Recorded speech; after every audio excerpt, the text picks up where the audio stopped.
Hello friends, विवा food रेसिपीमध्ये आपले सगळ्यांचे मनापासून स्वागत। इथे बघू शकताय मी गोड्या पाण्याच्या चिंबोऱ्या घेऊन आलेली आहे। 3 चिंबोऱ्या आहेत बघा, मस्त मोठ्या आहेत आणि त्यांची मस्ती चाललेली आहे। इथे बघा कसे एकमेकाला टांगून राहिलेले आहेत, त्यांची मस्ती जोरदार चालू आहे। तर इकडे बघा कसे पकडले तांगडे एकमेकांचे। चला आपण बघूया त्याची रेसिपी। इथे मी चिंबोऱ्या मोडून घेतलेल्या आहेत। मग हे बघा 2 मस्त मोठ्या चिंबोऱ्या आहेत आणि एक छोटी आहे। गावावरून आलेले आहेत, छान मस्त गोड्या पाण्याच्या चिंबोऱ्या आहेत। आपल्याला ते साफ करून घ्यायचे आहेत। तर ही इथे घाण असते ते आपण काढून घेऊयात। इथे बघू शकता ही चिंबोरी आहे, फिमेल आहे। याच्यामध्ये ती पिल्लं तयार करते। जेव्हा पावसाळा सुरू होतो ते बाहेर येतात, ते एक 10-15 दिवसानंतर ते पिल्ले ह्याच्यात तयार होतात आणि ते पाण्यामध्ये सोडतात। एका ह्याच्यामध्ये 35 ते 40 कदाचित जास्तही असू शकतात त्याच्यामध्ये। तर हे आपण काढून घेऊयात। हे स्वच्छ धुवून घेतलेत मी आणि आता आपण असं काढून बघा किती मस्त गोर भरलेला आहे। तर ह्याच्या बाजूला जे असतं कडक कवच ते आपल्याला काढून घ्यायचं आहे, कारण आपल्याला त्या कवटीमध्ये पीठ भरायचं आहे। सांभाळून काढायचं, कवटी फुटायला नको आहे ती। आणि ह्याच्यामध्ये पण कडक असं असतं आणि हे ब्लॅक कलरचं असतं, ते आपण काढून घ्यायचं आहे। हे बघा गोर केवढा भरलेला आहे।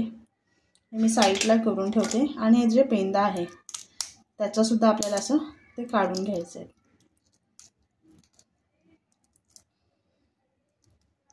हे बाजूचा भाग आहे ते पण आपण काढून घ्यायचे। इथे स्वच्छ करून घेतलेत सर्व, मी साफ केलेले आहेत। हे आंगडे पण मी बाजूला काढलेत, बघा किती मोठे आंगडे आहेत त्याचे। इथे बघा हे सर्व मी करून घेतलेत। आता आपण फोडणीची तयारी बघूयात। 1 चमचा मी बेसन घेते, अर्धा चमचा मी तांदळाचं पीठ। हे छान भाजून घेणार आहे मी।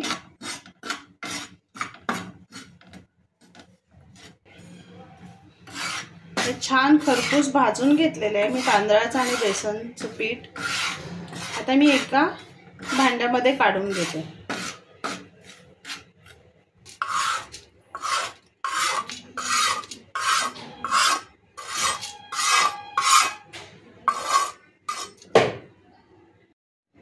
आलं, लसूण, मिरची आणि कोथिंबीरची पेस्ट आहे। त्याच्यामध्ये मी थोडं कांदा टाकून घेते। पिठामध्ये कांदा असेल ना तर ते कवटीमध्ये जे कवच असतं त्याच्यामध्ये आपण भरतो, ते खायला खूप छान लागतो। हळद, अर्धा चमचा मसाला घेतलाय मी।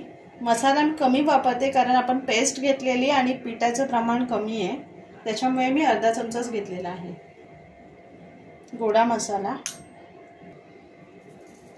आणि मीठ घेतले।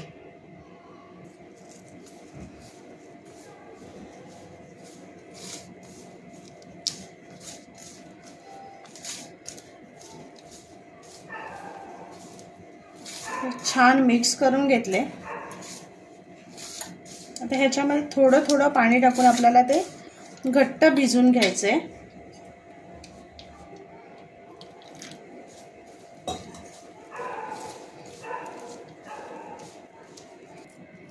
इथे बघा मी असं पीठ भिजून घेतलेलं आहे, जास्त पातळ नाही केलं की घट्ट पण नाही, असं लूज पीठ ठेवलेलं आहे, बघू शकताय तुम्ही।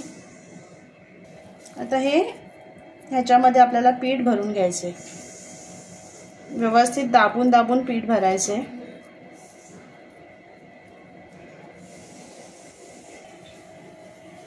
इथे मी भरून घेतलेले आहेत।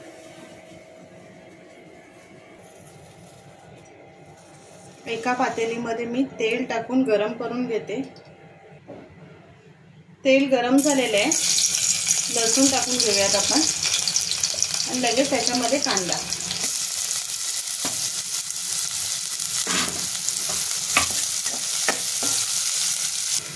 कांदा छान परतून झालेला आहे। एक मोठा टोमॅटो कट करून घेतलेला आहे, ते पण आपल्याला छान परतून घ्यायचे। 1-2 मिनिटं आपण ते परतून घेणार आहोत।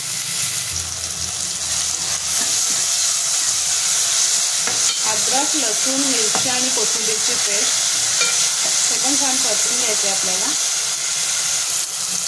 हिंग, हळद, 1.5 चमचा मसाला, गोडा मसाला.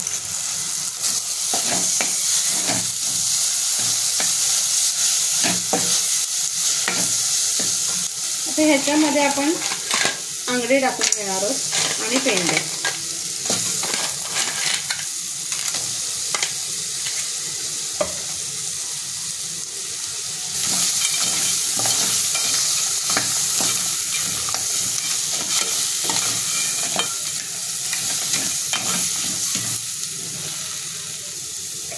छान परतून घेतलेले, त्याच्यामध्ये आपण पाणी टाकून घेऊया.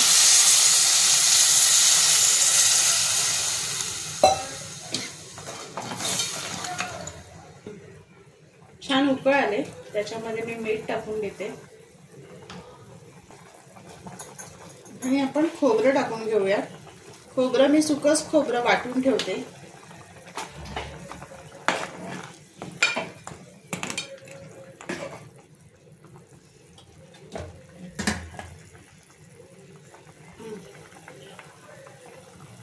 आणि जे आपण कवच भरून घेतलेलं आहे ते आपण त्याच्यामध्ये सोडून शिजवून घेऊया. उकळ आल्यानंतरच ते टाकायचं, नाही तर ते पीठ असतं ना ते बाहेर येतं आणि ते पूर्ण जे कालवण असतं त्याच्यामध्ये मिक्स होतं. हे जे आपण पाणी आहे त्याच्या गोरचं ते टाकून घेऊयात आणि आपण 10 मिनिटं शिजवून घेऊयात. मस्त कालवण झालेलं आहे. बघू शकता साईडला तरी पण किती छान आलेली आहे आणि गदगदून अशी उकळ आलेली आहे. मस्त शिंबोऱ्यांचा असा घमघमाट सुटलेला आहे. छान झालेलं आहे, चवीला पण खूप मस्त झालेलं आहे. तर नक्की बनवा आणि सांगा कसं झालंय ते. आणि असेच आपले नवनवीन व्हिडिओ बघण्यासाठी व्हिडिओला लाईक करा, शेअर करा आणि सबस्क्राईब करा. चला तर मग आपण भेटूया पुढच्या व्हिडिओमध्ये.